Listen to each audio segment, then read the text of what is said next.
नमस्कार, मी ज्योतिष मार्गदर्शक राहुल गुरुजी खांडवीकर. आजचा विषय 2026 तुळ राशीला विवाहाचा योग कसा ठरणार आहे? विवाह योग तुमच्या कोणत्या महिन्यामध्ये जमणार आहे? तो कशा पद्धतीने जमणार आहे? लव्ह मॅरेज तुमचे सक्सेस होतील का? त्यानंतर तुम्हाला विवाहाचे योग कशा-कशा पद्धतीने कुठल्या ग्रहांवर अवलंबून आहेत, हे सर्व काही मी तुम्हाला आज सांगणार आहे. त्याआधी तुम्ही माझ्या चॅनलला सबस्क्राईब केलं नसेल तर सबस्क्राईब करा. नवीन-नवीन व्हिडिओ पाहण्यासाठी आपल्याला मदत करा. चला तर जाणून घेऊ 2026 तुळ रास. सगळ्यात महत्त्वाचं की 1 वर्ष आधी जे तुम्ही विवाहासाठी प्रयत्न करत होतात, की विवाह माझा जमावा. पण भरपूर ठिकाणी आपण आपल्या लेकरांचे, मुला-मुलींचे बायोडेटे दिले. तिथं सुद्धा आपले विवाह जमू शकले नाहीत, सगळ्या चांगल्या गोष्टी असून सुद्धा.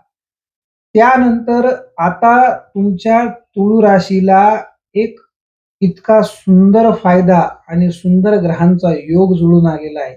तो म्हणजे असा, की जानेवारीच्या सुरुवातीला म्हणजे ह्या महिन्याच्या सुरुवातीलाच तुम्हाला विवाहाचे योग इतके सुंदर पद्धतीने चालू झालेले आहेत. ते कसे?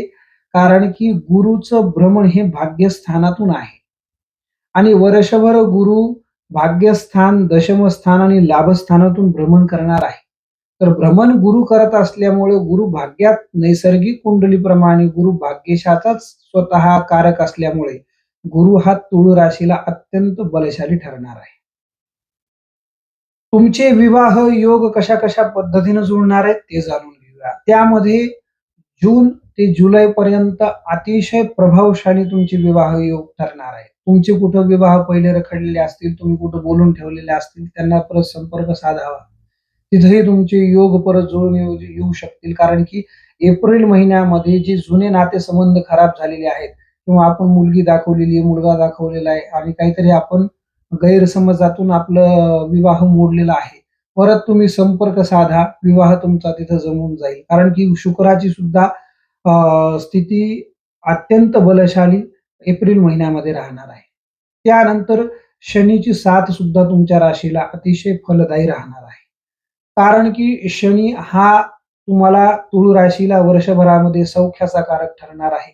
कारण की तुळ राशीला शनी अत्यंत बलशाली योगातून भ्रमण करणार असल्यामुळे तुम्हाला फायदे भरपूर होतील.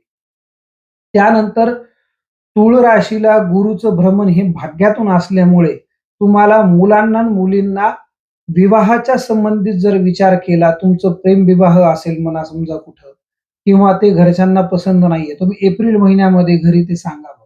एप्रिल महिन्यामध्ये तुम्ही घरातल्या लोकांची परवानगी घ्यावी, तुम्हाला परवानगी मिळून जाईल. विवाह तुमचा योग्य होईल. त्यानंतर मे महिन्यामध्ये सुद्धा विवाहाचे योग तुमचे अति शीघ्रत्व योगात आहेत. मे महिन्यामध्ये तुळ राशींच्या जातकांना इतका फायदा होणार आहे, की पाहुणे बघायला येतील आणि विवाह तुमचा होऊन जाईल. अशा पद्धतीने मे महिना तुम्हाला इतका फलदायी ठरणार आहे. त्यानंतर जून महिन्यामध्ये नातेसंबंधित जे लोक आहेत, जे लोक मध्यस्थी आहेत आणि मध्यस्थ्यांचे तुमचे संबंध खराब झालेले आहेत विवाह जुळवण्यासाठी, ते लोक सुद्धा तुम्हाला स्वतःहून मदत करतील.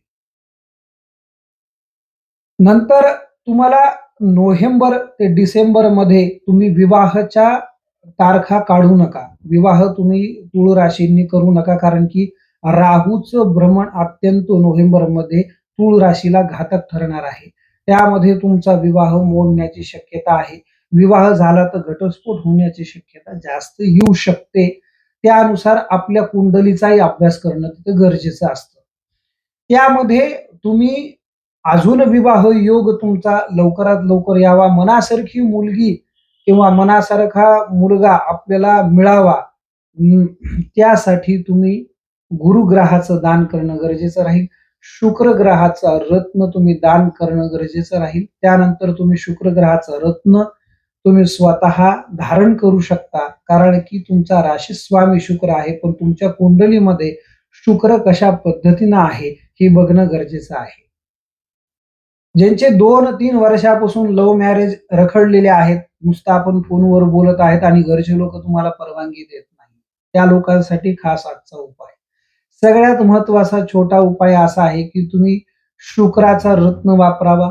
त्यानंतर पुष्कराज तुम्ही वापरावा. पण तुमची कुंडली दाखवूनच, योग्य ज्योतिषकाराला कुंडली दाखवूनच तुम्ही हे निर्णय घ्यावा आणि रत्न धारण करावे. त्याच्यातही तुम्हाला फायदा राहील. त्यानंतर मुलींनी महादेवाची उपासना करणं गरजेचे राहील, कारण की प्रेमविवाहाला तुम्हाला पुरेशी ही उपासना योग्य राहील. त्यानंतर मुलांनी सुद्धा विष्णूची उपासना करणं गरजेचे राहील. त्यामध्ये तुमचे नातेसंबंध अजून चांगले होतील. विवाह संबंधित अजून काही तुमच्या समस्या असतील, जर तुम्ही आम्हाला ऑनलाईन जन्मपत्रिका दाखवू शकता. त्यासाठी माझा स्क्रीनवर येत आहे तो मंत्र, तो नंबर WhatsApp नंबर आहे. त्यावर तुम्ही सुद्धा मला संपर्क साधू शकता. अधिक माहितीसाठी संपर्क करा.